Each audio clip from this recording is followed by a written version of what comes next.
That's when we can really, really connect to Allah subhanahu wa ta'ala, when there's no other distractions.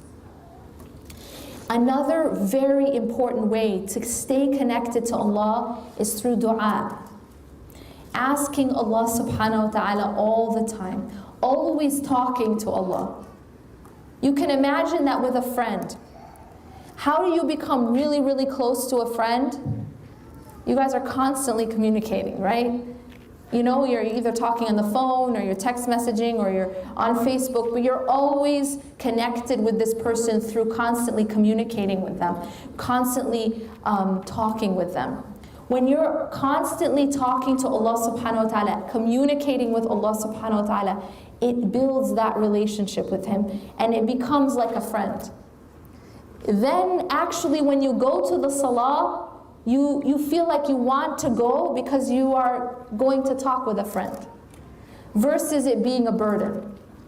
So you build this relationship through consistent dua, talking to Allah subhanahu wa ta'ala through your qiyam, and through reading Allah subhanahu wa ta'ala's words and reflecting on them.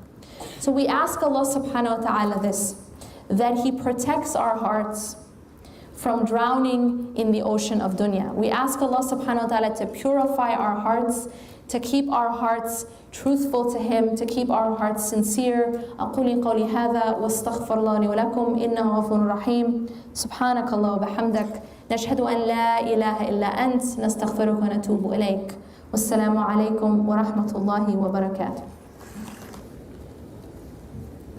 Walaikum assalam wa rahmatullahi wa barakatuh. I start my question this Wednesday. It's such an honor to have you here. Very happy to know that you're here. So maybe you can come and introduce yourself some other year. Right. My question was, earlier in your speech you mentioned that sometimes we pray, we fast, we do everything, but our heart does not really go aligned with what we do.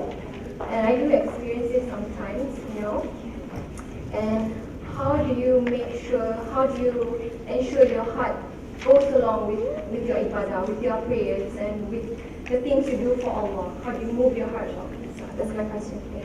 Thank you. Bismillah.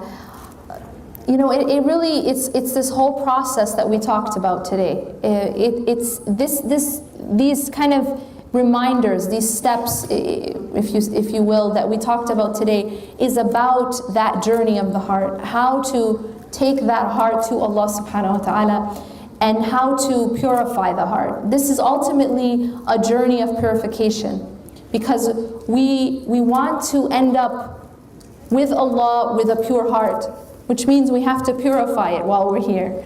And the problem that we have is sometimes we're so focused on our external ibadah, on our rituals, right? So we're very focused maybe on reading a lot of Quran, for example. But we may not understand any of that we read, and we don't follow maybe anything that we are reading. It doesn't affect or change our life in any way. But we just want to finish it, like we want to finish it in Ramadan. We want to finish reading it. Maybe we want to finish reading it as many times as we can.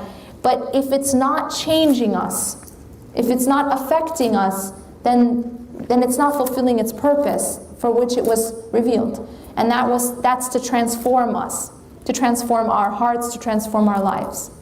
So we have to make sure that our path to Allah subhanahu wa ta'ala is not just a path of our body moving, where we might be, for example, we're praying, and this isn't to say, inshallah, we ask Allah subhanahu wa ta'ala to still reward us for trying, right? Even if, we sometimes struggle in focusing in our prayer, for example.